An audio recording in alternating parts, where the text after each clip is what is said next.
No gritaron, no pelearon. Solo me dijeron que me sentara en el tronco y esperara. Dijeron que volverían enseguida con la canasta del picnic. Dijeron que la hielera estaba demasiado pesada y que necesitaban ir por ella a la camioneta. Y entonces el motor arrancó. Y luego, nunca regresó. Me quedé sentada ahí durante 1 hora completa, antes de permitirme creer lo que acababa de pasar. Que Julio, mi hijo, y Lorena, su esposa perfecta y siempre ordenada, se habían ido. Que me habían traído hasta aquí, a varios kilómetros adentro de un bosque de pinos y oyameles en México, no para disfrutar un almuerzo de domingo, sino para dejarme, para que muriera, para que desapareciera. Yo tenía 74 años. La cadera no se me había curado desde la caída de abril. No tenía teléfono, ni bastón, ni bolso.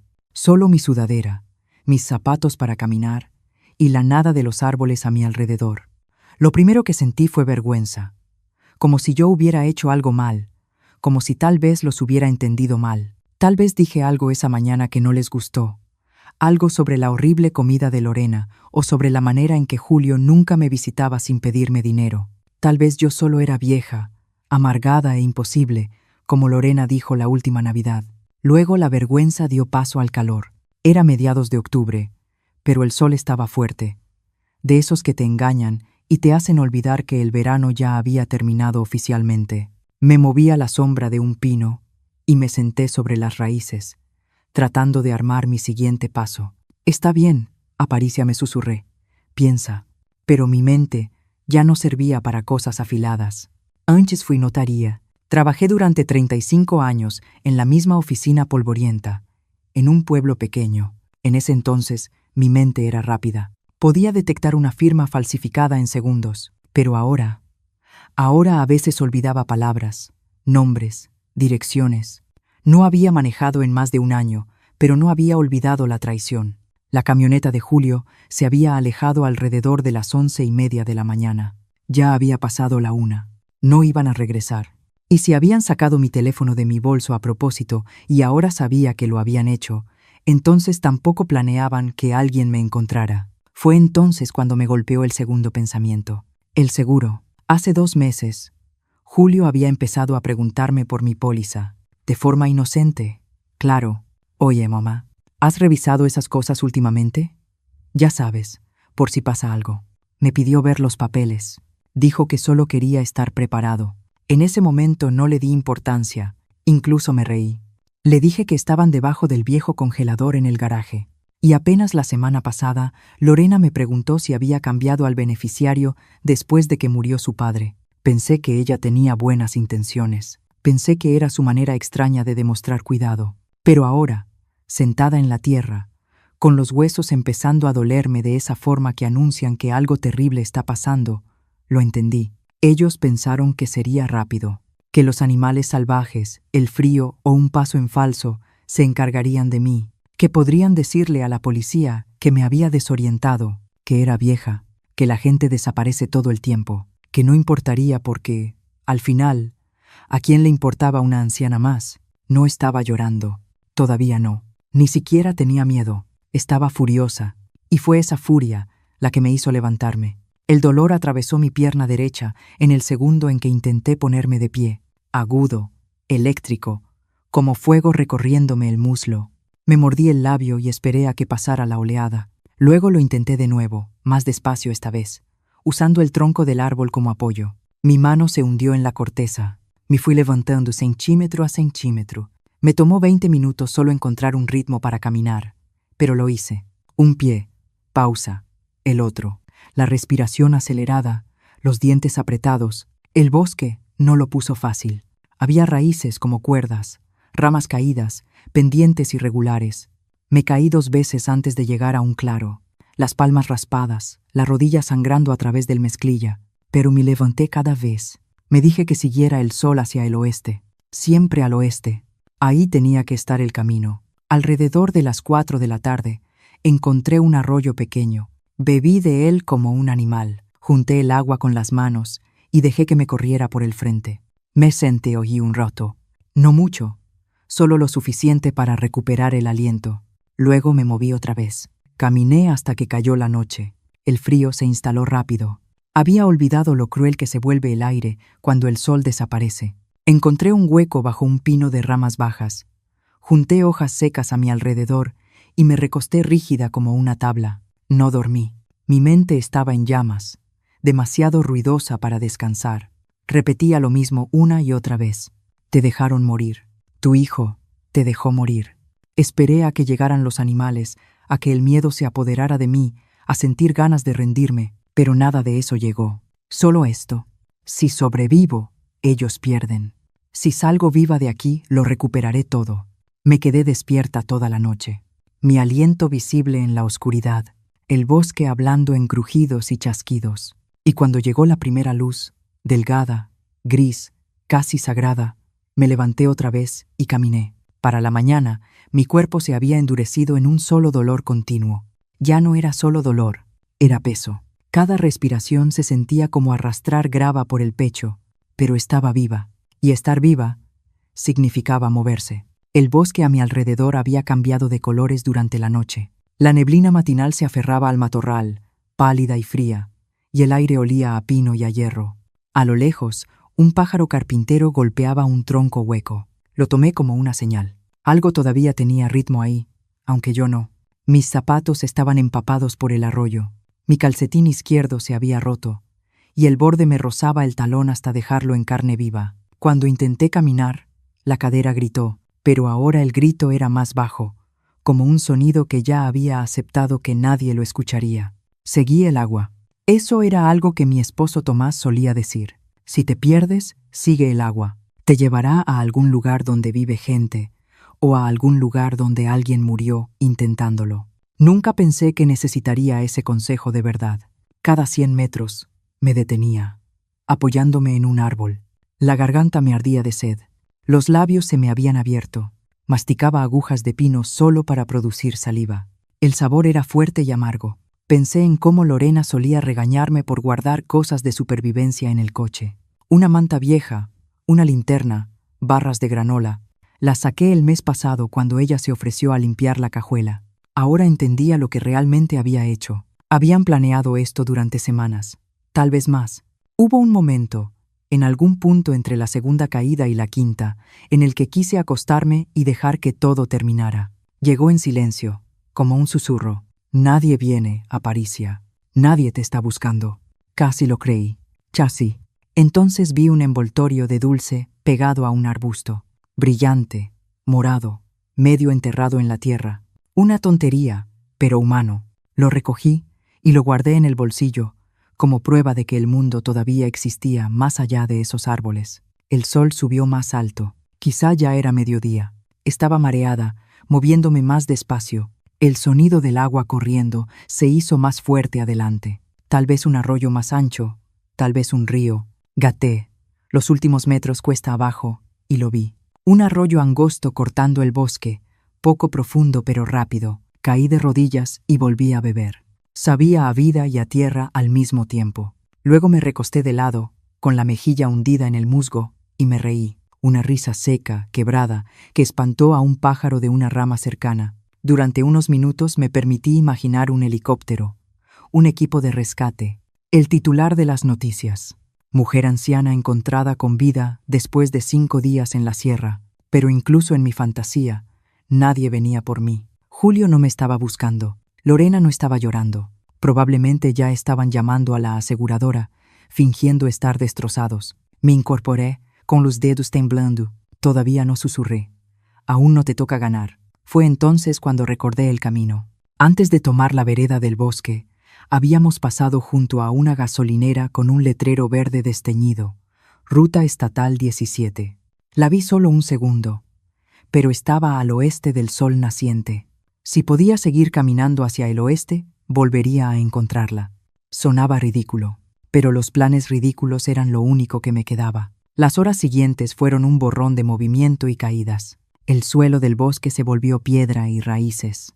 Una vez resbalé y me golpeé el hombro con tanta fuerza que la vista se me nubló. Creí escuchar a alguien llamando mi nombre. Respondí. Pero solo era el viento entre las ramas, cruel y suave. Al caer la tarde, tropecé hasta llegar a un pequeño claro. Había algo ahí, una cabaña, o lo que quedaba de una. El techo hundido, la puerta colgando de lado, pero tenía 4 paredes y algo de sombra contra el viento. Me arrastré adentro como un animal. El aire olía a podredumbre y a humo viejo. En una esquina había una catre de metal, oxidada pero todavía firme. Me senté en ella, con las piernas temblando. En el suelo encontré una lata, un encendedor roto y una revista desgarrada del año 2004. No pude encender fuego. Mis manos no obedecían, pero hallé una cobija rígida y sucia y me la envolví de todos modos. Esa noche me permití llorar, no porque tuviera miedo, sino porque estaba enojada. Enojada por haber pasado toda una vida haciéndoles todo fácil, firmando cheques, pagando hipotecas, perdonando cada pequeño desprecio como si fuera estrés. Enojada por haber sido demasiado educada para notar cuándo el amor se había convertido en conveniencia. En algún punto de la oscuridad, algo aulló. Me quedé inmóvil, conteniendo la respiración. El sonido se desvaneció. Solo un coyote, tal vez. O el bosque riéndose. Susurré al silencio. Debiste asegurarte de que estuviera muerta, Julio. Luego cerré los ojos y apoyé la cabeza en el frío armazón de metal. Lo último que recuerdo antes de quedarme dormida fue la silueta de los árboles a través del hueco del techo, negros contra un cielo amoratado. Me hice una promesa. Mañana encuentro el camino. Mañana gateo si hace falta. Mañana empiezo a recuperar todo. Cuando desperté, fue por el sonido de mis propios dientes castañeteando. La cobija estaba húmeda por el rocío. La luz del amanecer se filtraba por las tablas rotas como dedos delgados. Seguía en la misma cabaña destrozada, pero mi cuerpo se sentía 10 años más viejo. La lengua la tenía hinchada de sed.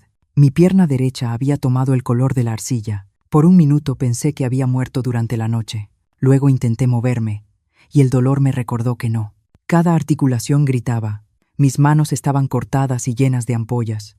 Las palmas parecían la corteza de los árboles a los que me había aferrado. Pero mi mente estaba más clara ahora. El hambre hace eso. Te despoja de todo. Deja solo lo que importa. Me senté despacio. Conté respiraciones. 1, 2, 3. Esta vez, el mundo no giró. Eso era avance. Necesitaba comida.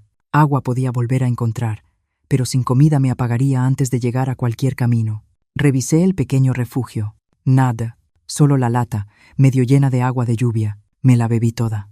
Mi reflejo tembló en el fondo. El rostro de una anciana, sucia, cansada, con los ojos hundidos pero vivos. Entonces regresó a mí la voz de mi esposo Tomás, clara como si estuviera justo detrás. Siempre fuiste terca, Aparicia, demasiado terca para morir fácil. Lo decía cada vez que yo trabajaba con fiebre o reparaba el techo del granero sola, porque Julio nunca fue bueno con las escaleras. Sonreí. Incluso ahora tenía razón. Usé una de las patas de la catre como bastón y salí de la cabaña. El aire afuera era cortante, casi metálico. El bosque olía distinto por la mañana, húmedo y crudo. Vapor subía del suelo donde el sol lo tocaba. Seguí la luz otra vez. Oeste, siempre al oeste. A media mañana encontré un matorral de zarzamoras, salvaje y enredado. La mitad de las moras estaban marchitas, pero algunas todavía servían. Comí con las manos temblorosas, las espinas desgarrándome los dedos.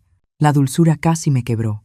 Las lágrimas llegaron entonces, pero silenciosas. Lágrimas de vida. Hoy no susurré. Me voy, Lorena. Hoy no. El sendero descendía hacia una barranca estrecha.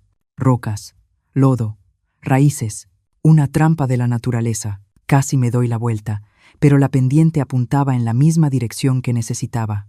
Así que empecé a bajar, apoyándome en el bastón. A mitad del descenso, la tierra cedió bajo mis pies. Caí con fuerza, rodando, la boca llena de tierra, los hombros ardiendo. Cuando me detuve, no pude moverme por un momento. El cielo giraba. Un hilo de sangre me corrió por el cuello. Me tomó 5 minutos solo volver a ponerme de rodillas. El bastón había desaparecido. La muñeca derecha se sentía mal, quizá torcida, quizá algo peor. Pero el aire aquí era distinto, menos pesado. Escuché algo débil, como un zumbido, bajo y constante. Contuve la respiración. Motores. Me quedé inmóvil, escuchando. Ahí estaba otra vez. No cerca, pero tampoco lejos. Empecé a gatear hacia el sonido. No era heroico. Era patético, lento, desesperado, pero era movimiento, centímetro a centímetro, sobre la tierra húmeda y las hojas caídas. Mi cuerpo había dejado de ser mío horas atrás. Ahora solo era una herramienta, y la usé. Después de lo que parecieron horas, lo vi, un destello gris entre los árboles. Metal. Me arrastré un poco más. Un camino, estrecho, agrietado, pero real. Me reí entonces, un sonido seco y roto que espantó a un cuervo del barandal. Lo logré, pero el camino estaba vacío, sin autos, sin gente, solo silencio y el leve zumbido de insectos. Mi risa se convirtió en sollozo.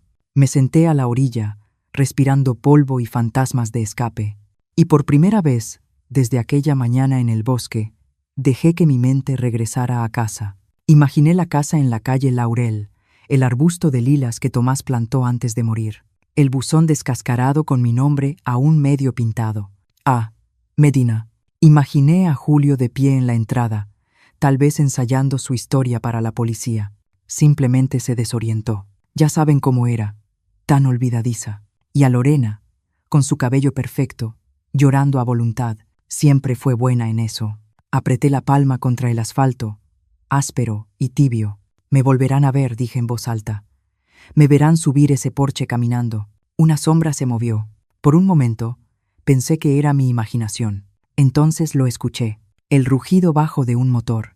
Una camioneta apareció en la curva, con los faros apagados, avanzando despacio. Agité los brazos con debilidad. El conductor frenó de golpe, levantando una nube de polvo. Un hombre bajó del vehículo, de unos 40 y tantos años, con una gorra roja y esa expresión que la gente reserva para los fantasmas. Jesús, señora, dijo.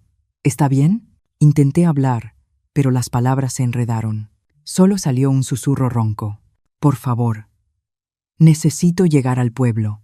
Dudó un segundo y luego asintió. Suba. Yo la llevo. Me ayudó a sentarme en el asiento del copiloto. El olor a gasolina y café llenó la cabina. Me ofreció agua de una botella de plástico. Me la bebí de un solo trago. ¿Qué pasó?, preguntó mientras arrancaba. ¿Se perdió? Miré por la ventana los árboles, deslizándose hacia atrás. Algo así. ¿Tiene familia por aquí? Casi me reí. Ya no. No insistió. Manejamos en silencio. Cuando el bosque empezó a clarear y aparecieron los primeros techos, sentí que algo se me apretaba en el pecho. No era alivio. No era miedo. Era algo entre ambos. No había terminado de sufrir.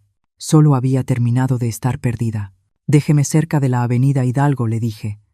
Desde ahí puedo caminar. ¿Está segura? Asentí.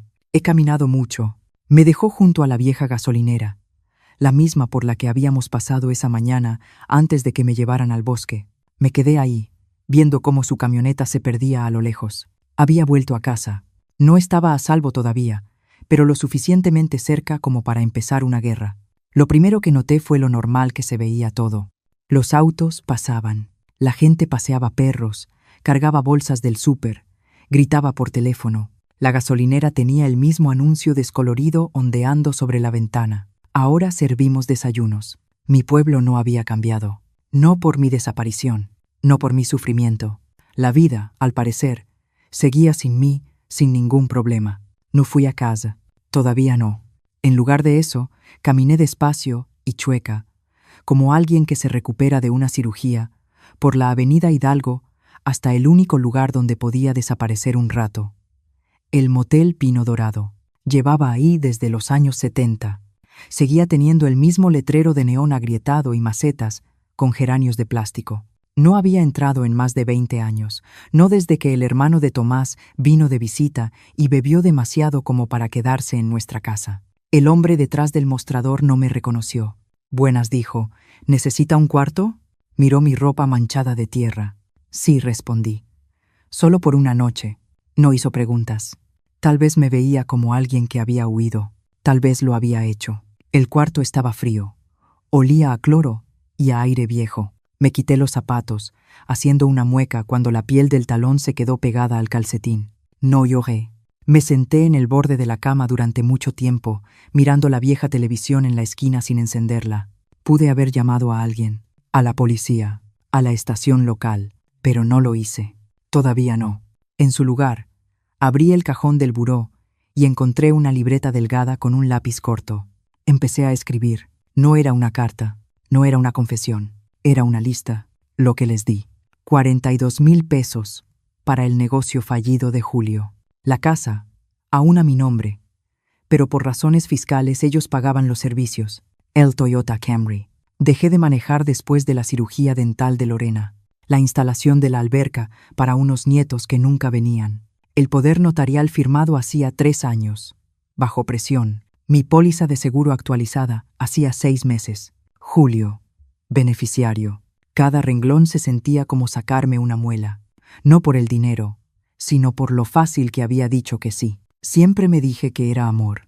Eso hacen las madres. Ayudamos, damos, guardamos silencio. Pero ahora, cada sí se sentía como un clavo, y ellos usarían esos clavos para construir mi ataúd. Cuando terminé la lista, doblé el papel y lo metí debajo de la almohada. Luego me recosté, mirando el techo cuarteado. No dormí, solo esperé. A las 7 de la noche, salí del cuarto. Caminé despacio hacia el borde del pueblo, hacia la calle Laurel, mi calle. No me acerqué lo suficiente para que me vieran, solo lo bastante para ver las luces. Mi casa estaba iluminada, las luces del porche, de la sala, de la cocina. Reconocí el patrón. Era la configuración para visitas. Y entonces vi la razón. Globos atados al buzón, plateados, flotando como disculpas. Estaban haciendo un memorial.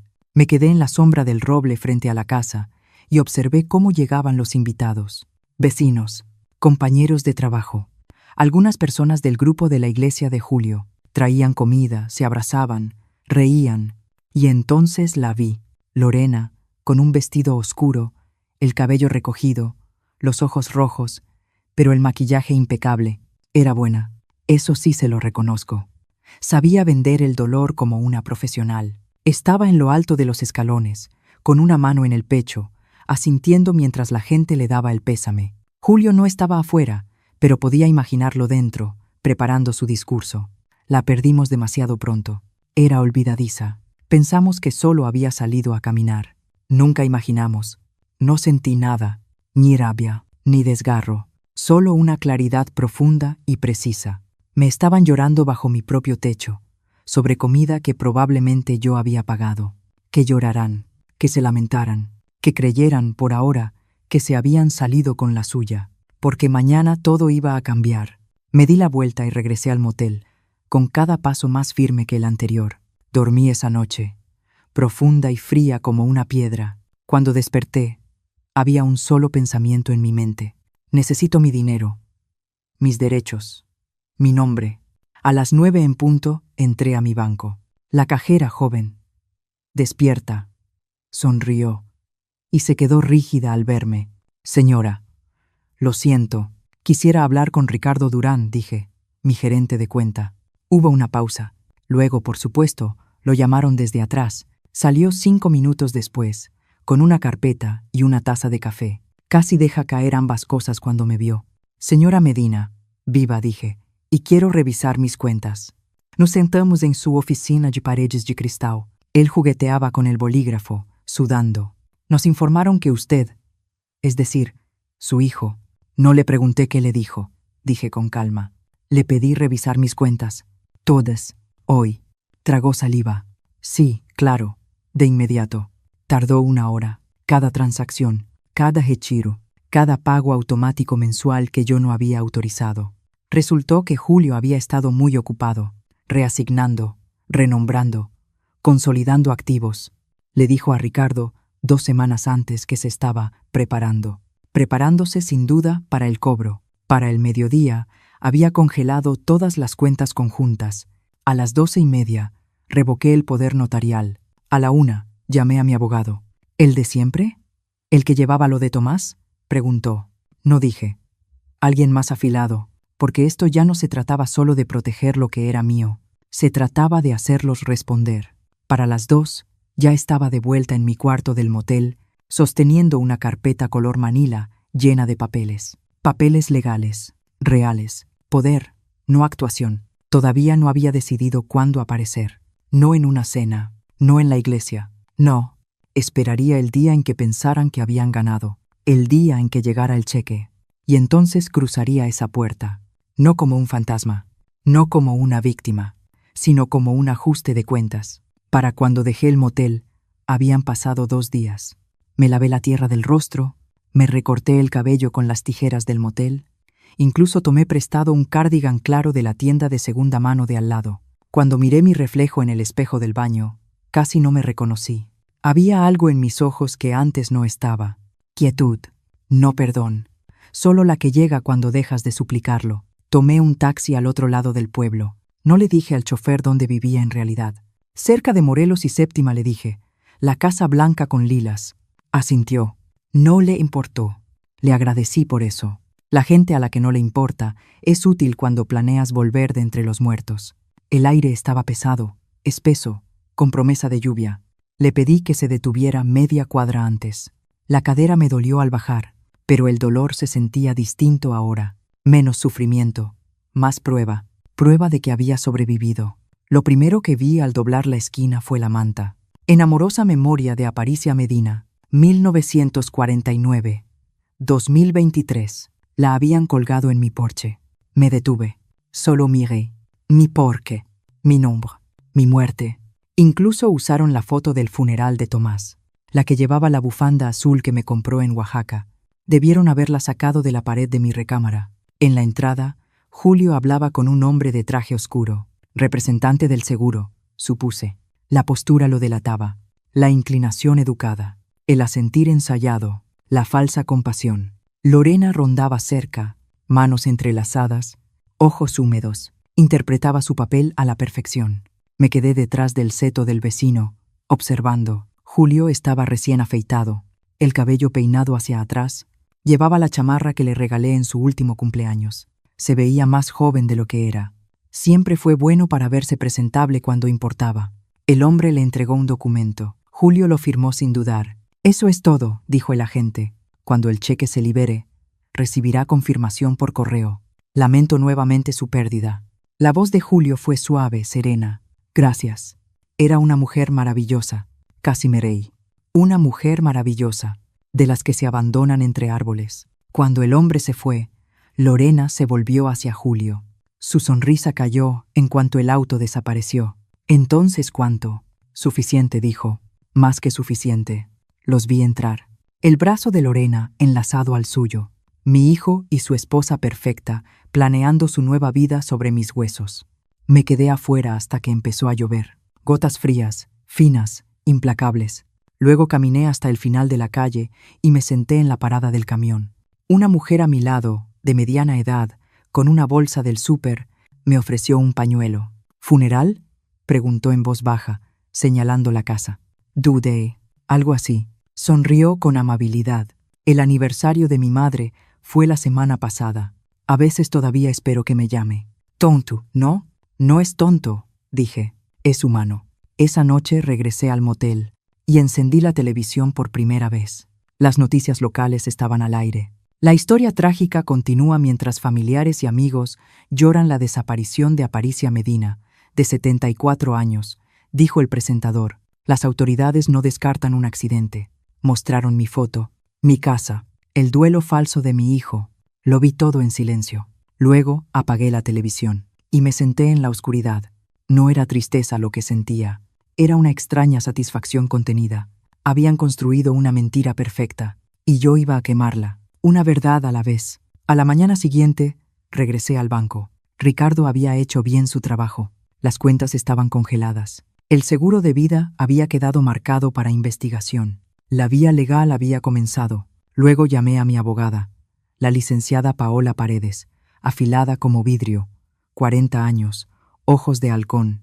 La encontré por recomendación del primo del encargado del motel. De todas las personas, los pueblos pequeños tienen su utilidad. Escuchó con atención mientras le contaba todo. Cada transacción, cada documento, cada manipulación. No me interrumpió. Cuando terminé, dijo en voz baja: «Señora Medina, si aunque sea la mitad de esto es cierto, es intento de homicidio».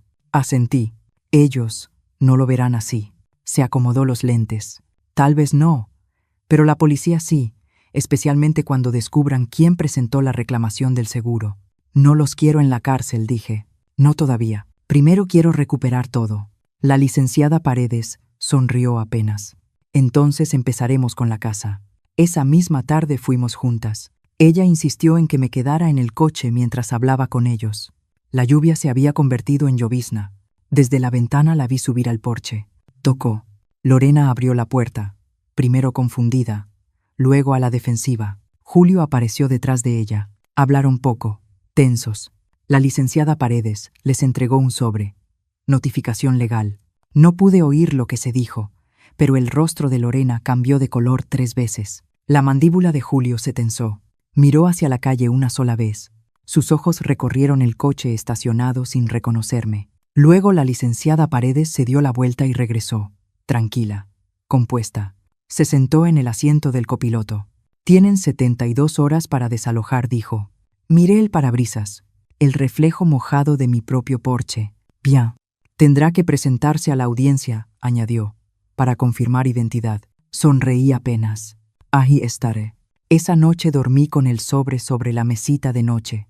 La lluvia golpeaba la ventana. Por primera vez desde el bosque sentí algo cercano a la paz.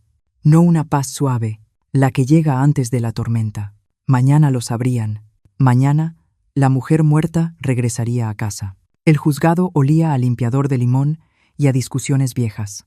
Me senté en la banca de madera cerca de la sala 3B, una carpeta sobre el regazo, los dedos apoyados en su borde. A mi alrededor, la gente susurraba, escribía, hacía clic con los bolígrafos. Divorcios, juicios menores, disputas testamentarias. Yo estaba ahí porque había regresado de entre los muertos y tenía documentos para probarlo. Señora Medina, dijo el actuario del juzgado, con voz tranquila y educada. Me puse de pie, las rodillas rígidas, pero firmes. Sí, abrió la puerta. Están listos para usted. Dentro, la sala estaba casi vacía. Solo la jueza, una secretaria y la licenciada Paredes a mi lado. En la otra mesa, Julio y Lorena. La cabeza de Julio se levantó en seco en cuanto entré.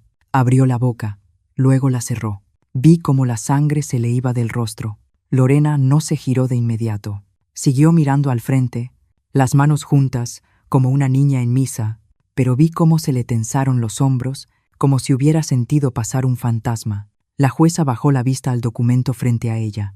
Esta audiencia concierne a la verificación de identidad de la señora Aparicia Medina en relación con reclamaciones de propiedad y seguro iniciadas por terceros. ¿Está presente la solicitante? Aquí estoy, dije, con la voz firme. Julio parpadeó y se puso de pie de golpe. Su señoría, esto es una locura. Ella está... Titubeó. No pudo decirlo. Viva terminé por él. Estoy viva. Lorena por fin me miró. Sus ojos me recorrieron como si yo fuera una actriz callejera, fingiendo ser alguien que no era. No dijo nada, pero lo vi en su cara. Miedo. La jueza no sonrió, pero su tono se suavizó. Comenzaremos confirmando su identidad, señora Medina. Entregué mi acta de nacimiento, mi identificación oficial, mi licencia de conducir. Vencida, pero mía. La licenciada Paredes pasó el expediente médico de la clínica de urgencias que visité al día siguiente de escapar del bosque. Fotos de las lesiones. El reporte policial presentado esa misma mañana. Página tras página. La jueza revisó todo en silencio. Julio permaneció inmóvil como piedra.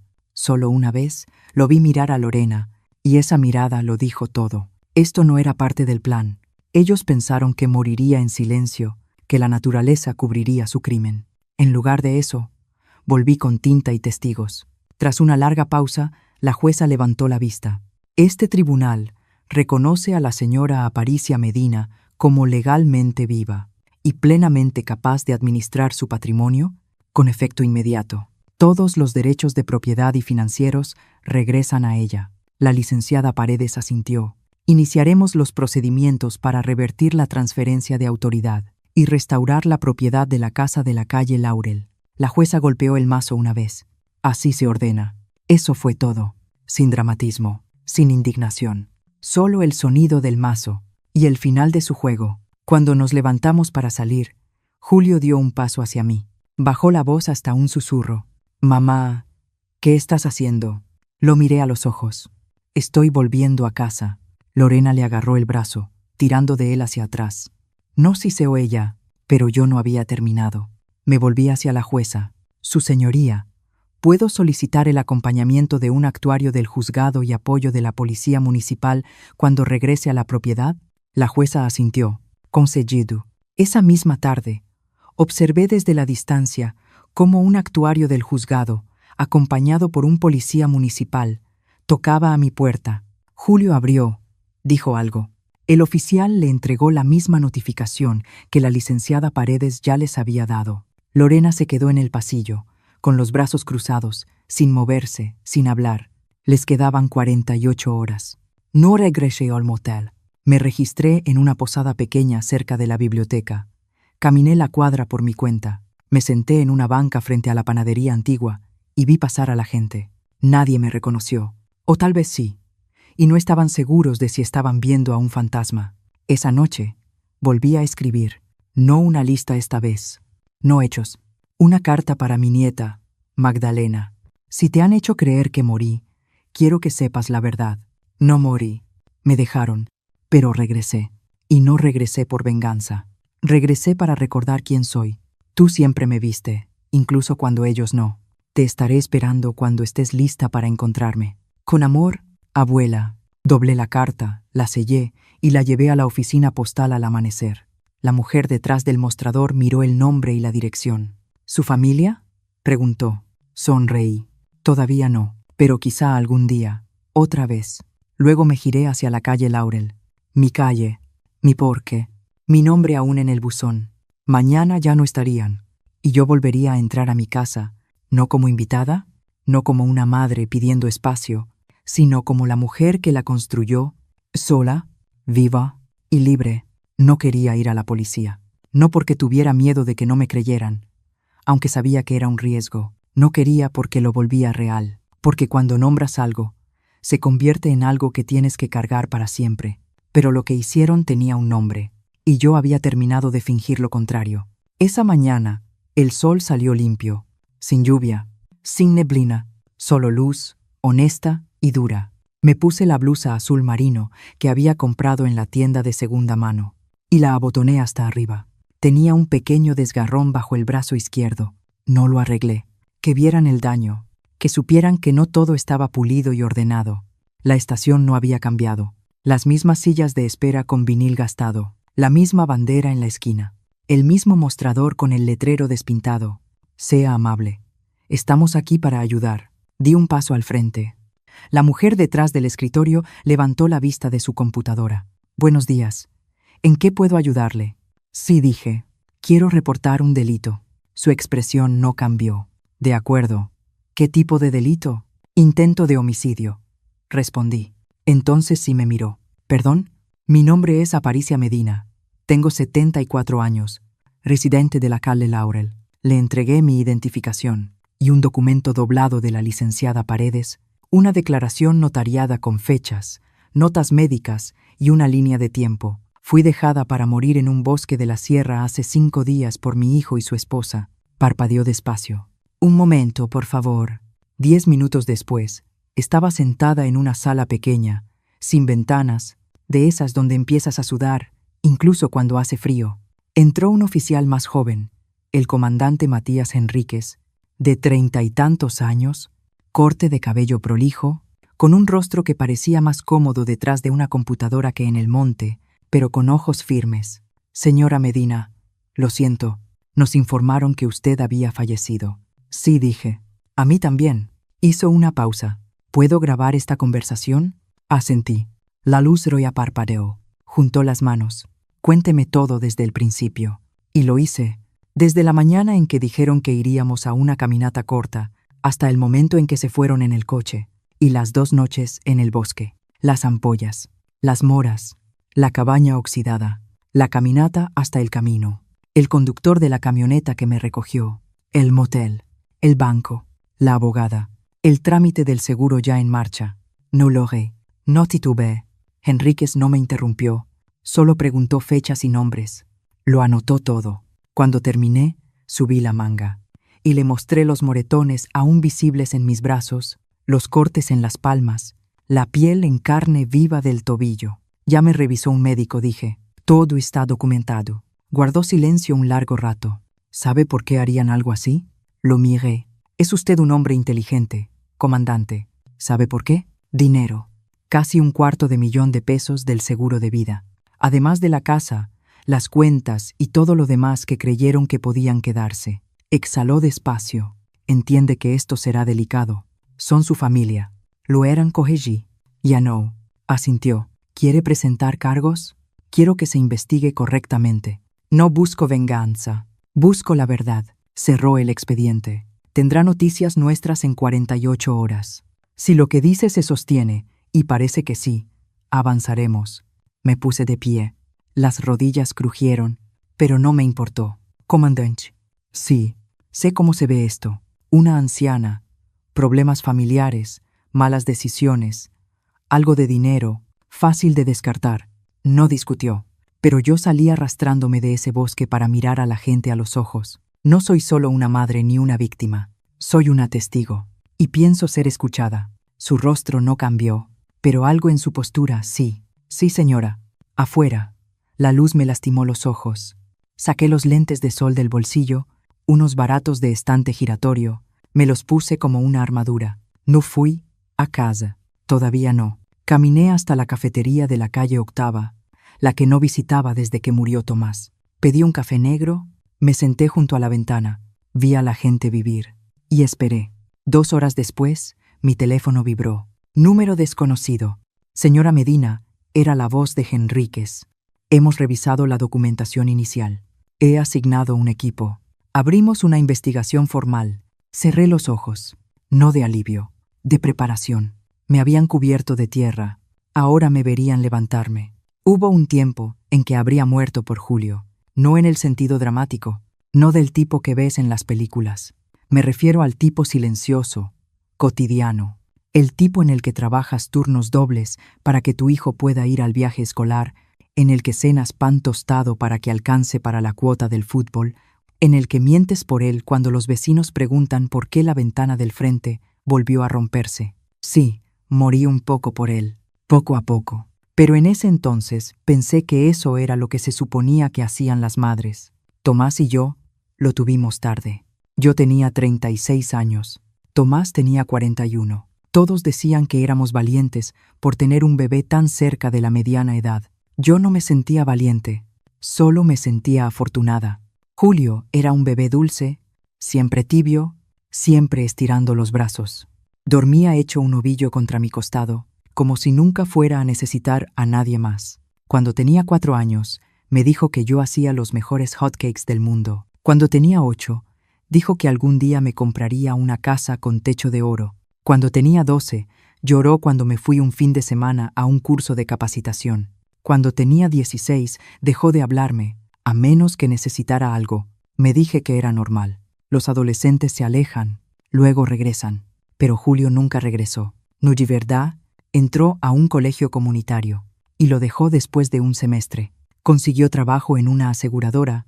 Se mudó cuando tenía 23 años. ¿No lejos? Apenas a 20 minutos. Pero bien pudo haber sido otro planeta. Dejó de llamar, dejó de visitar, salvo cuando necesitaba algo. Casi siempre dinero. La primera vez que pidió un préstamo fue poco. Solo 200. Mamá, mi pago se retrasó. Luego fueron 500, luego 2,000, luego 10,000 pesos. Siempre se los di. Tenía ahorros. Tenía la pensión de Tomás. Y tenía el recuerdo de un niño pequeño, que una vez me hizo una tarjeta que decía: «Eres mi mejor amiga, mamá. Para siempre». Guardé esa tarjeta. Todavía la tengo. Doblada a la mitad, guardada en mi Biblia, como una flor prensada de otra estación. Luego llegó Lorena. Llegó como una ráfaga de perfume y opiniones duras. Sonreía demasiado y abrazaba muy poco. Decía cosas como: «Ay, ¿no es adorable?», cuando le mostraba las colchas que yo hacía. Decía que debía reducir mi espacio, porque las escaleras no eran seguras a mi edad. Julio cambió a su lado. O tal vez solo se volvió más él mismo. Ella manejaba todo. Sus correos, sus cuentas, a veces incluso su teléfono. «Solo estamos tratando de simplificar las cosas», dijo una vez. «Ya sabes cómo se distrae». Pero yo sabía más. Se adueñaron de mi casa, centímetro a centímetro. Primero fue solo quedarse un fin de semana, mientras fumigaban su departamento. Luego un mes, porque la cocina necesitaba reparaciones. Y de pronto, yo vivía en el cuarto de visitas, y ellos administraban la propiedad. Ella cambió los muebles, pintó las paredes, tiró mi tetera, dijo que estaba cuarteada, dijo que no era segura. Nunca preguntaron, y yo nunca los detuve. Me dije que estaba manteniendo la paz, que Julio estaba bajo presión, que Lorena tenía buenas intenciones, aunque juzgara todo. Pero en algún lugar muy profundo, lo sentí. El borrado lento. Comenzó con el espacio, luego las rutinas, luego las decisiones, luego los nombres. Dejó de llamarme mamá. Empezó a llamarme Aparicia. Cuando estábamos con los amigos de ella, dijo que sonaba más moderno, que señora Medina era demasiado distante, que mamá hacía pensar a la gente que yo era mayor de lo que parecía. Sonreí, me reí, me dije que no importaba, pero sí importaba, porque el día en que alguien borra tu nombre es el día en que empieza a olvidar que eres una persona. Cuando me pidieron que firmara los derechos financieros, por si acaso pasaba algo, dudé por primera vez, pero trajeron papeles, trajeron café, trajeron Encanto, y volví a decirme que estaba bien. No tenía nada que ocultar. Esa fue la última vez que vi en los ojos de Julio algo parecido al cariño. Después de eso, cada interacción tuvo filo. ¿Te acordaste de pagar el predial? ¿Ya surtiste tus medicinas? ¿Sigues escribiendo cheques para la iglesia? Eso no es inteligente, mamá. Me llamaba mamá, solo cuando estaba molesto. Luego vino el seguro. Solo vamos a actualizarlo, dijo Lorena con dulzura. Está desactualizado. Todavía tienes a Tomás como beneficiario principal. La miré. Tomás está muerto. Sonrió como si yo fuera lenta. Exacto. Entonces pondremos a Julio. Por seguridad. Ese fue el momento. El que no admití ni ante mí misma. Lo vi en sus ojos. No amor, no cuidado, intención. Y, aún, así firmé. Porque alguna parte de mí todavía quería creer que importaba. Todavía esperaba que él recordara. Esos hotcakes, esa promesa del techo de oro, esa tarjeta de crayón en mi Biblia. Pero las promesas se desvanecen, y los hijos olvidan. Eso fue lo que pensé. Cuando desperté en el bosque, los labios partidos, la garganta seca, la pierna torcida bajo mi cuerpo. Eso pensé, mientras me arrastraba hacia la luz. Y eso es lo que sé ahora. Con mi cuerpo de vuelta, mi nombre restaurado, mi porche recuperado. No intentaron matarme porque me odiaran. Lo hicieron porque me volví inconveniente, porque pensaron que ya no servía. Pero se equivocaron. Yo seguía aquí. Y por primera vez en mi vida, iban a ver quién era en realidad, sin amabilidad detrás de la cual esconderse, sin amor que los protegiera, sin silencio que los salvara. Ya no madre, ya no banco, ya no fantasma, solo yo, Aparicia Medina. Todavía estaban ahí cuando llegamos. La camioneta de mudanza estaba en la entrada, la puerta trasera abierta, 2 maletas apiladas a un lado, pero nada empacado dentro, las cortinas cogidas, las luces del porche apagadas, el correo sin tocar. No se estaban preparando para irse. Estaban esperando que alguien cambiara de opinión. Yo no lo hice. El policía municipal bajó primero del coche. Joven, callado, apegado al reglamento. La licenciada Paredes lo siguió, tan serena como siempre, con una copia de la orden judicial en la mano. Fui la última en abrir la puerta del coche. Me tomé mi tiempo. Mi pie tocó la entrada como una promesa. El policía municipal tocó. No hubo respuesta. Volvió a tocar, más fuerte. Actuario del juzgado. Ya se les notificó formalmente. Se acabó el tiempo. Escuchamos movimiento. El sonido de las persianas desplazándose. Luego la puerta se abrió. Lorena estaba ahí, con leggings y una sudadera enorme. El cabello recogido en un chongo alto, como si fuera día de lavar. Me miró a los ojos y luego miró más allá de mí, como si yo fuera niebla. ¿Qué es esto?, preguntó, sin emoción. La licenciada Paredes dio un paso al frente. Han sido desalojados formalmente bajo una reversión de emergencia de la transferencia de propiedad. Por orden judicial, el propietario legal ha sido restituido. ¿Se refiere a ella? La boca de Lorena se torció. Sí, dijo la licenciada Paredes. A ella. Julio apareció detrás de ella, descalzo, medio afeitado, con el teléfono en la mano. Esto es innecesario, dijo. Vamos a apelar. No pueden entrar así nada más. El agente levantó la mano. Señor, tuvieron 72 horas. Recibieron notificación por escrito y tiempo para desalojar. Esto no es una discusión. Julio me miró entonces por primera vez desde el bosque. De verdad me miró.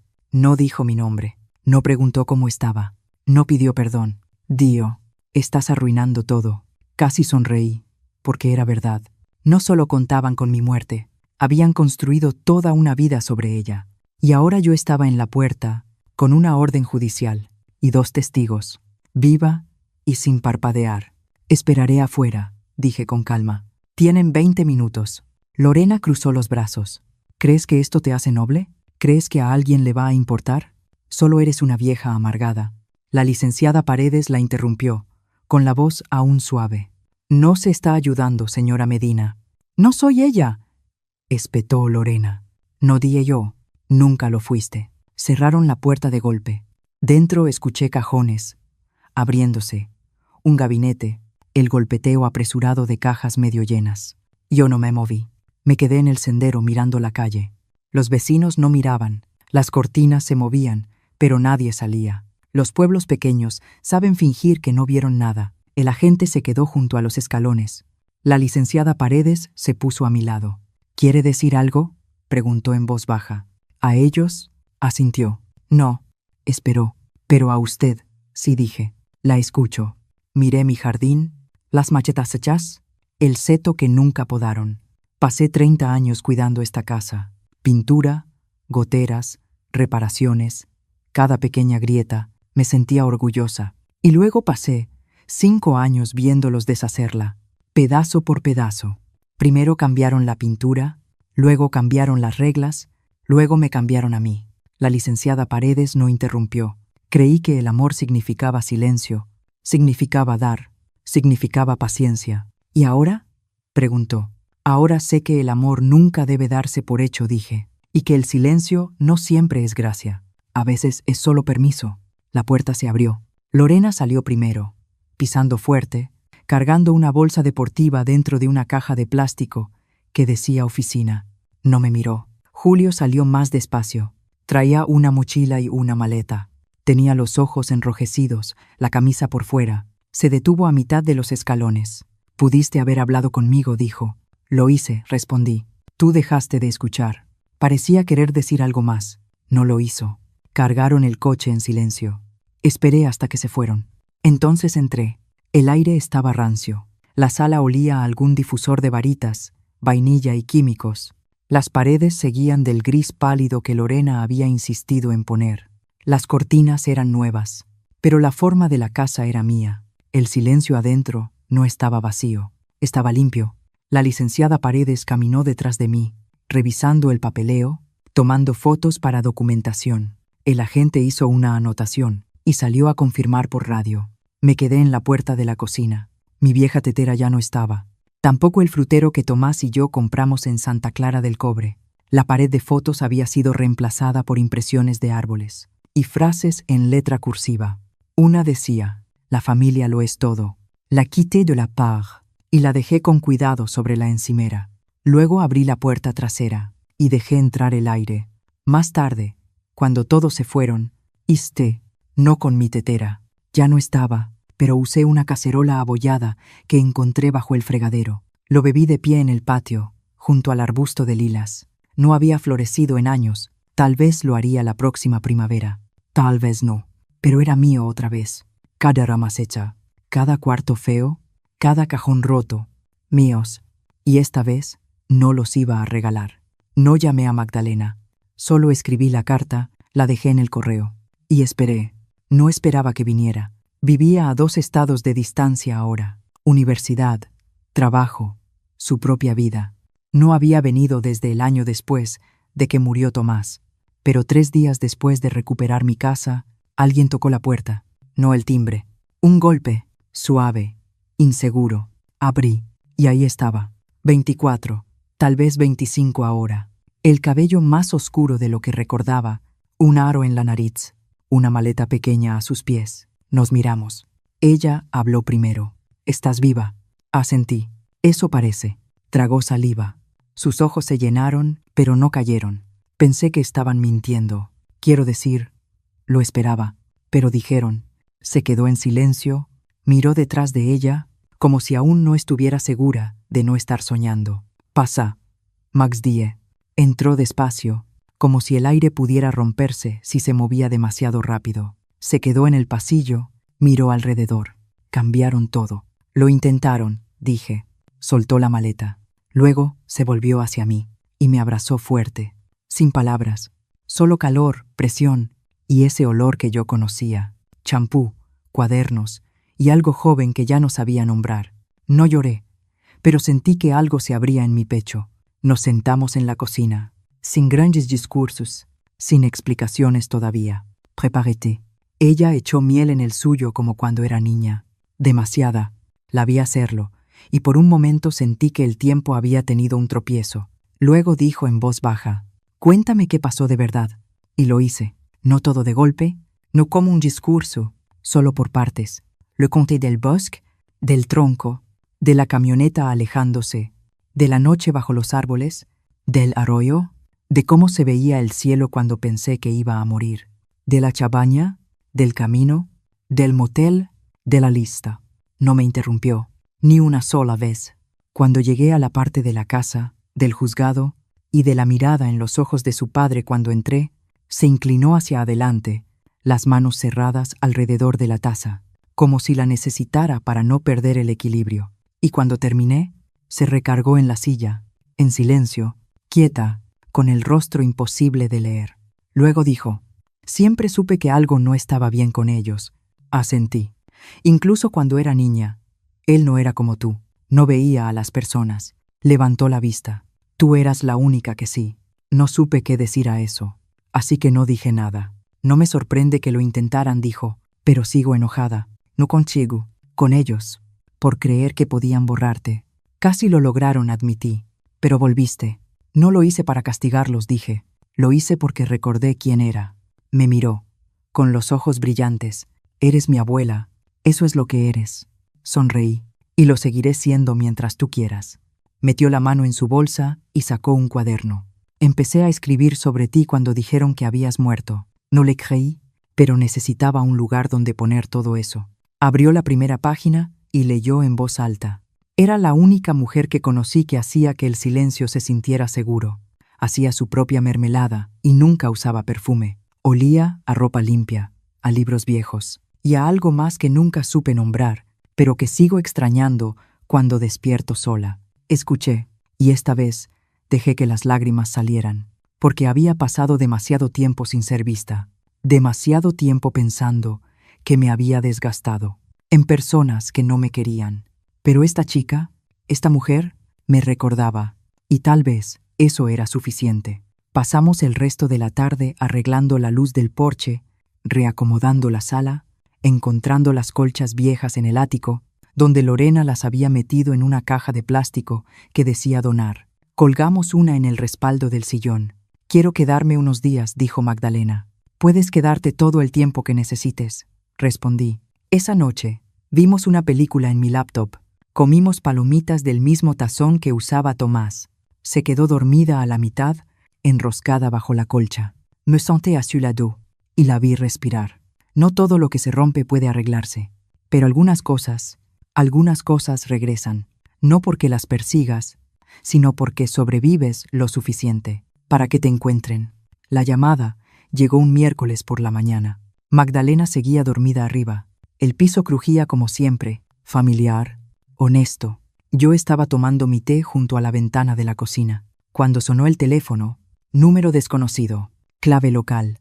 Lo supe antes de contestar. «Señora Medina, habla el comandante Matías Henríquez. Necesitamos que venga hoy, a las 11 de la mañana». No preguntó, informó. Eso significaba que el caso había avanzado. «¿Me están acusando?», pregunté. «No, señora, pero necesitamos su declaración oficial para el expediente. Y hay preguntas». «¿Preguntas?». Dije que estaría ahí. No desperté a Magdalena. Le dejé una nota en la mesa de la cocina. Regresó antes del mediodía. «Haz café como te enseñé. Fuego bajo, extracción lenta. Hay pan en el refrigerador. Te quiero». Luego me vestí. Pantalón oscuro, ¿Blusa blanca? Mi anillo de bodas todavía puesto. No por nostalgia, por claridad. Había construido una vida. Tenía peso. Que lo vieran. La estación olía como siempre. Cloro, papel y algo levemente agrio. El comandante Matías Enríquez me recibió en la puerta. Por aquí, dijo. Nos sentamos en una sala pequeña de entrevistas. 2 sillas, una mesa, sin vidrio, sin drama. Pero la grabadora estaba ahí. La encendió. Fecha: miércoles. Hora: 11:06 de la mañana. Oficial presente. Comandante de investigación Matías Enríquez. Entrevistada: señora Aparicia Medina. Propósito: declaración formal sobre presunto intento de homicidio. Por parte de familiares. Julio Medina y Lorena Medina. Me miró. Lista. Asentí. Empezó despacio. Cuénteme esa mañana. La caminata. Se lo conté todo otra vez, esta vez con más detalle. La alegría falsa en la voz de Julio. La forma en que Lorena miró el reloj cuando llegamos al sendero. El momento en que me pidieron que me sentara. Solo un segundo. Y cómo el silencio, después de que se fueron, fue más fuerte que cualquier despedida. Enríquez tomó notas. Asintió, pidió aclaraciones. ¿Alguna vez dijeron algo que indicara intención? ¿Que esto era algo más que abandono? Lo miré a los ojos. Me quitaron el agua, el teléfono, mi identificación. Me dejaron sin nada, solo con una sonrisa y una mentira. Eso no es un accidente, eso es cálculo. No discutió. Y cuando regresé, añadí, ya habían iniciado el trámite del seguro de vida. Eso no fue pánico, eso fue preparación. Enríquez se recargó en la silla. Tenemos el papeleo del seguro. Firmado, entregado. 2 días después de que usted desapareció. Y el reporte de persona desaparecida se hizo hasta el 5.º día. Asentí, porque pensaron que no iba a sobrevivir tanto. Hubo un silencio largo. Señora Medina, ¿quiere que los arresten? Era la pregunta que sabía que llegaría. La que Magdalena había rodeado con cuidado. La que la licenciada Paredes no se había atrevido a hacer. Respondí sin parpadear. Quiero que rindan cuentas, porque no entierras viva a tu madre y luego cobras un cheque. Eso no es familia. Eso es fraude y es intento de homicidio. Asintió una sola vez. Estamos armando el caso, pero habrá escrutinio. No estoy aquí por lástima, dije. Estoy aquí por la verdad. Él se veía cansado. No insensible. Solo cansado. Está usted notablemente tranquila, dijo por fin. Ya sobreviví a la parte difícil, respondí. Lo demás es solo papel. Firmé la declaración, página tras página, sin temblor en la mano, sin pausas. Cuando me levanté, me acompañó hasta la puerta. Nos pondremos en contacto pronto. Ha hecho más de lo que la mayoría haría. Sonreí apenas. De eso se trata sobrevivir, comandante. No te detienes solo porque sea incómodo. Salí de nuevo a la luz del día, clara, fría, ese viento de octubre que hace arder los pulmones. No regresé directo a casa, pasé por el supermercado, compré limones, tomillo, pan fresco. A Magdalena le gustaba la comida de verdad, decía que sabía a memoria. Cuando llegué, estaba sentada en el porche leyendo. Levantó la vista. ¿Estás bien? Me senté a su lado. Llegando. ¿Van a ir a la cárcel? Miré la calle, el buzón con mi nombre. No lo sé. Eso no depende de mí. Pero quieres que paguen.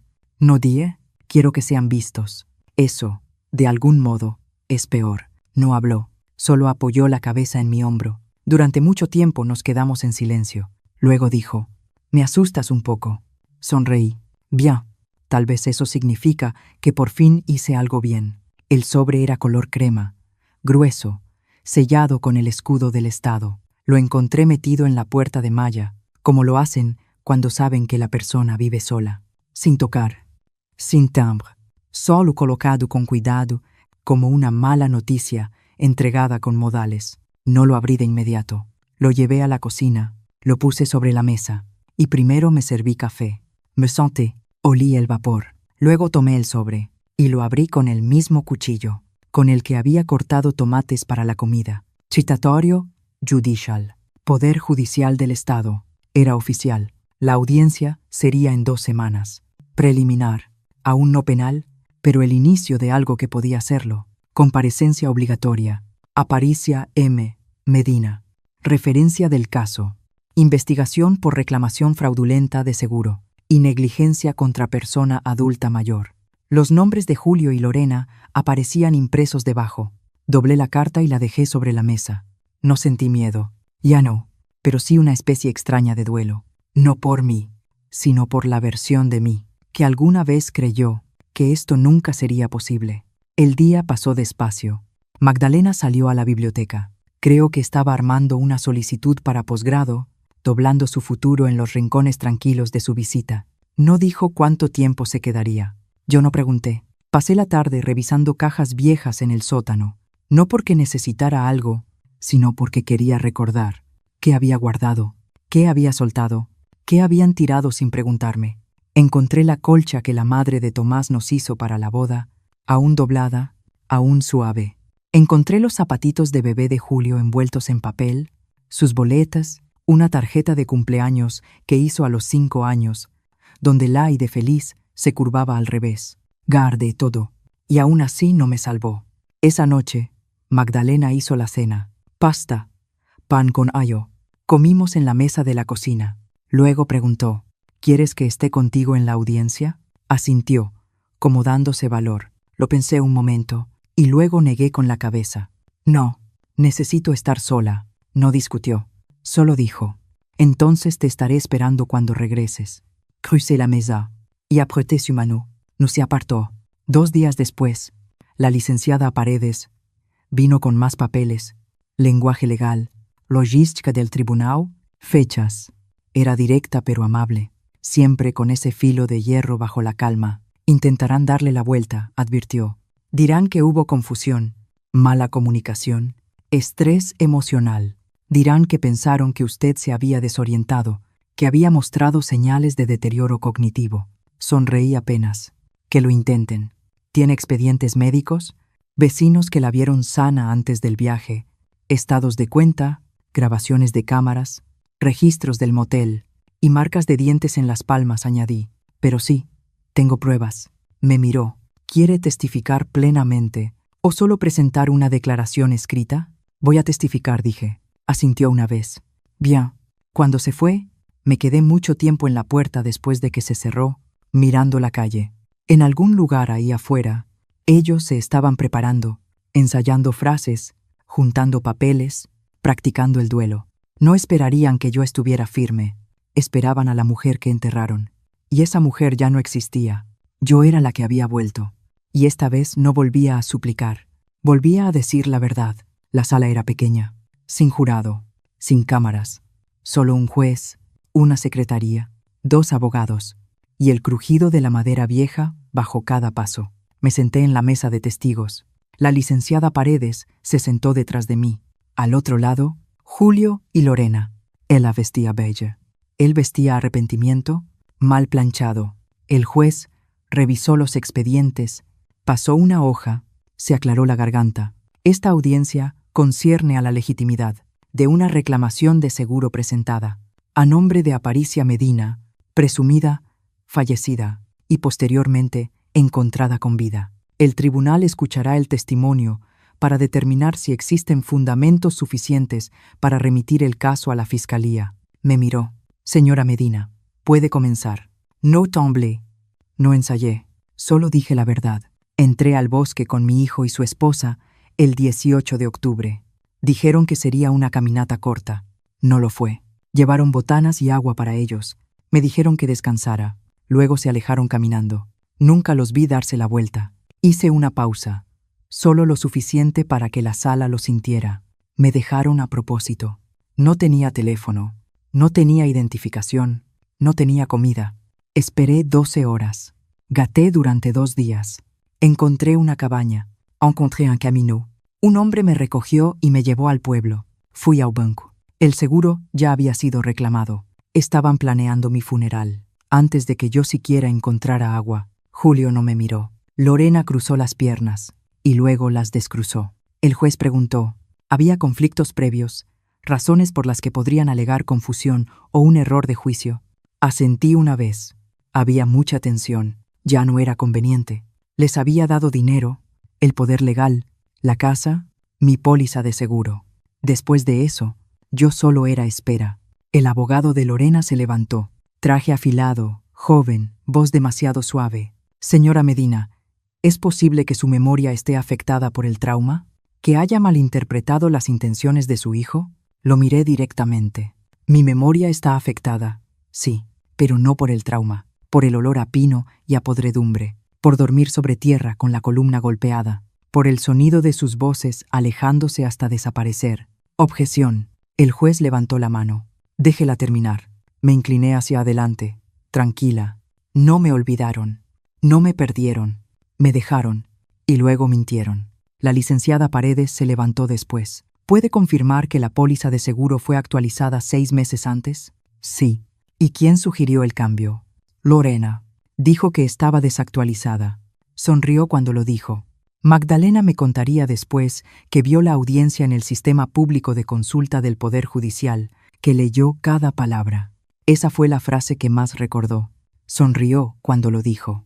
El resto fue papeleo, pruebas, registros bancarios, formatos médicos, fotografías de mis piernas, en carne viva de tanto arrastrarme, declaraciones del recepcionista del motel, del chofer de la camioneta, de la enfermera. Cuando terminamos, ni siquiera el secretario miraba ya a la defensa. El juez bajó la mirada a su escritorio y luego miró a Julio. Tiene derecho a responder. Brevement. Julio se puso de pie. La voz le temblaba. Ella estaba confundida. Es mayor. Olvida cosas. Pensamos que se había desorientado. No supimos de inmediato que estaba desaparecida. El juez arqueó una ceja.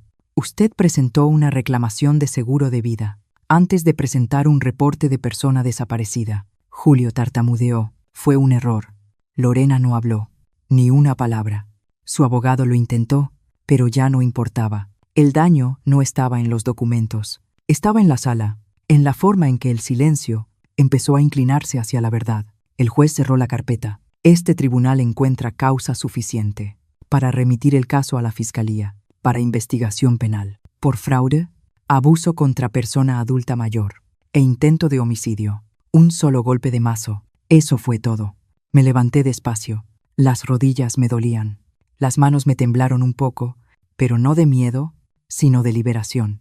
No los miré, ni al bajar, ni al llegar a la puerta. Afuera el aire estaba fresco, limpio. La licenciada Paredes se unió a mí en los escalones. Hizo lo que vino a hacer, dijo. Asentí. Ahora pueden mentir todo lo que quieran. El mundo ya lo sabe. ¿Y ahora qué hará?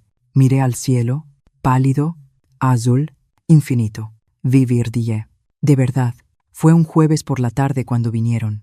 El sol estaba bajo, polvo en el aire, esa hora tranquila, en la que la mayoría aún está trabajando, y el correo ya pasó. Acababa de barrer el porche delantero, algo que no había hecho en años, pero que ahora hacía casi todos los días. El ritmo ayudaba. No escuché un coche, no lo necesitaba. Lo sentí. Me di la vuelta, y ahí estaban. Julio en el camino, Lorena justo detrás, los brazos cruzados con fuerza, los lentes de sol puestos, como si evitara la luz del día. Él no habló al principio, solo me miró, como si yo fuera un cuadro que no recordaba haber comprado. Yo no di nada. Finalmente, se aclaró la garganta. Mamá, ¿podemos hablar? No me moví. ¿De qué? Cambió el peso de un pie al otro. De todo. Creo que tal vez deberíamos intentar. ¿Intentar qué? Pregunté. Se estremeció ante la dureza, aunque no levanté la voz. Mira. Sé cómo se ve, dijo rápido, pero teníamos miedo. Estabas olvidadiza. A veces te ibas sin rumbo. ¿Pensaron que la demencia aparece en el bosque? Pregunté. Lorena dio un paso al frente. No planeamos nada, Aparicia. Lo estás torciendo. Te estabas volviendo más lenta. Te dormías en medio de las conversaciones. Dejaste la estufa encendida una vez. Me lo repitieron durante semanas, dije. Recuerdo. Estábamos preocupados, insistió ella. La gente se equivoca cuando intenta proteger a alguien. Presentaron una reclamación de muerte, dije. Ella apartó la mirada. Fue un error. No dije con calma. Un error es olvidar el cumpleaños de alguien. Esto fue una decisión. La voz de Julio bajó. No pensé que lograrías salir. Ahí estaba. Lo dio en voz baja, casi como si no quisiera decirlo en voz alta. Miré sus manos metidas en los bolsillos. No temblaban. No estaban tensas. solo quietas, como si ya se le hubieran acabado las historias, para contarse a sí mismo. No estoy aquí para gritar, dije, ni para avergonzarlos. Eso ya lo hicieron ustedes. ¿Entonces qué quieres?, preguntó Lorena. Nada, respondí. No quiero nada de ustedes. Se quedaron en silencio. Un silencio largo, lento, del tipo que llenaba la casa, cuando Tomás aún vivía, y trataba de no decir lo que realmente pensaba. De la sonrisa fría de Lorena, Julio levantó la vista. Pensé que quizá nos perdonarías. El perdón, dije, es para quien dice me equivoqué, no para quien dice tenía razones. Pareció un niño entonces, un hombre adulto, con una camisa 2 tallas demasiado rígida, tratando de encogerse dentro de sí mismo. Di un paso al frente. ¿Quieren saber qué es lo que más recuerdo?, dije. No es el hambre, no es el frío, ni siquiera el arrastrarme. Hice una pausa. Dejé que el viento pasara entre nosotros. Recuerdo lo silencioso que fue todo después de que me dejaron. Y cómo no me sorprendió. Él parpadeó. Mamá, no. Ya no te toca decir eso, respondí. Lorena se giró. No debimos haber venido. Tienes razón, dije. Empezaron a caminar de regreso al coche. Pero antes de que llegaran, añadí, espero que ambos encuentren algo mejor que ser, que lo que han sido. Lorena no se volteó. Julio sí, solo una vez. Te amé, dijo. Asentí. Lo sé. Cuando se fueron, las llantas ni siquiera crujieron lo suficiente, como para ser dramáticas. Me quedé ahí un buen rato después. No enojada, no vacía, solo terminada. Más tarde esa noche, Magdalena me encontró en el porche. ¿Vinieron?, preguntó. Se fueron, dije. Se sentó a mi lado, puso su mano sobre la mía. ¿Sirvió de algo?, lo pensé. No, pero tampoco dolió. Vimos el cielo cambiar de rosa a gris. El aire olía a polvo y pasto viejo. Nunca van a entender, dijo Magdalena. No necesitan hacerlo, respondí. Solo necesitan mantenerse lejos. Y así fue. No volví a saber de ellos. Ni cartas, ni llamadas, ni trucos de abogados. Solo ausencia. Del tipo limpio. A veces eso es lo mejor que te toca. Y a veces es suficiente. No reconstruí mi vida. No como la gente habla de eso. Como si fuera una casa que se arma otra vez. Con clavos mejores y madera nueva. Solo recogí lo que aún era mío. El silencio. Las mañanas. El sonido de mi propia respiración. Cuando despierto. Sin necesitar que me necesiten. Magdalena se quedó todo el invierno. Decía que sería solo por un tiempo, pero nunca puso fecha para irse. Trabajaba desde la biblioteca, hacía la cena casi todas las noches, llenaba la casa con ese ruido suave, que solo la gente joven trae. Música de la que no sé la letra, risas detrás de una puerta cerrada, pasos arriba, cuando olvido qué día es. Casi no volvimos a hablar de Julio y Lorena. Se fueron al fondo, como un mal cuadro, que olvides descolgar. El caso policial avanzó lento y frío, como casi todo lo que toca dinero y familia. Los cargos seguían pendientes. Yo no los perseguí. No revisé el listado. No tenía nada más que demostrar. Un día, a principios de marzo, estaba sentada en el porche trasero con Magdalena, y le pregunté, ¿qué crees que les pasa a personas como ellos? Se encogió de hombros. Encuentran a alguien más a quien quitarle cosas. O se les acaba la gente. Asentí. ¿Y qué pasa con personas como yo? Me miró, con los ojos suaves y seguros. Cierras la puerta y abres la ventana. Esa primavera. Las lilas florecieron por primera vez en 4 años. No creo en señales, pero una mañana me senté junto a ellas, respirando su aroma, como algo viejo que creí haber perdido. No magia, supervivencia. Magdalena plantó tomates. Pintamos la cocina. Encontró mis viejas tarjetas de recetas. Y sacó copias. Compré cortinas nuevas, no big, amarillas, con hilo blanco, como luz de sol que se puede doblar. Y la casa, mi casa, volvió a sonar como mía. No ocupada, no ruidosa, solo honesta. Una noche, me quedé de pie en el dormitorio, del que antes me habían sacado. Pasé la mano por el tocador. El polvo ya no estaba, tampoco las botellas de perfume que Lorena había dejado. Abrí el cajón y coloqué 3 cosas dentro. La carta que le escribí a Magdalena, el documento judicial que me devolvió la propiedad, una fotografía de Tomás y yo, en el parque, hace años, su mano en mi espalda, mis ojos cerrados contra su hombro, no por memoria, no por legado, por verdad. porque si esta casa vuelve a quedar vacía algún día, quiero que alguien sepa que yo estuve aquí y que no me fui en silencio. El primer domingo de mayo, fui a la iglesia por primera vez en 2 años. La mujer del banco, Betty Algo, me miró como si hubiera visto un fantasma. Tal vez lo hizo. «¿Te ves bien?», susurró. Sonreí. «Lo estoy». Ese día el sermón fue sobre Lázaro. No se me escapó la ironía. Después sirvieron café aguado y 2 galletas dulces. Tomé a las 2, no porque las extrañara, sino porque podía. Esa noche, Magdalena y yo nos sentamos en el porche. «¿Y ahora qué?», preguntó. «Ahora vivimos». «¿Sin planes?». «Ninguno que necesite permiso de nadie». Apoyó la cabeza en mi hombro. Vimos salir las estrellas, una por una, como pequeñas verdades, demasiado pacientes para hacer ruido.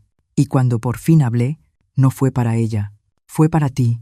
Para quien esté leyendo esto, pueden olvidarte, pueden enterrarte, pueden sonreír mientras lo hacen, pero no has terminado. Hasta que tú lo digas, tienes derecho a volver, a elegir el silencio, o el ruido, o algo entre los dos. Tienes derecho a conservar tu nombre, aunque tengas que arrastrarte para recuperarlo, sobre todo entonces.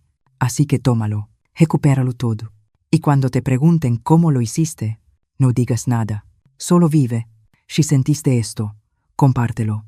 Alguien allá afuera todavía está luchando por levantarse. Gracias por escuchar mi historia. Si te tocó el corazón, deja tu like, suscríbete y dime en los comentarios. Si tú estuvieras en mi lugar, ¿qué habrías hecho? ¿Y desde dónde me estás viendo?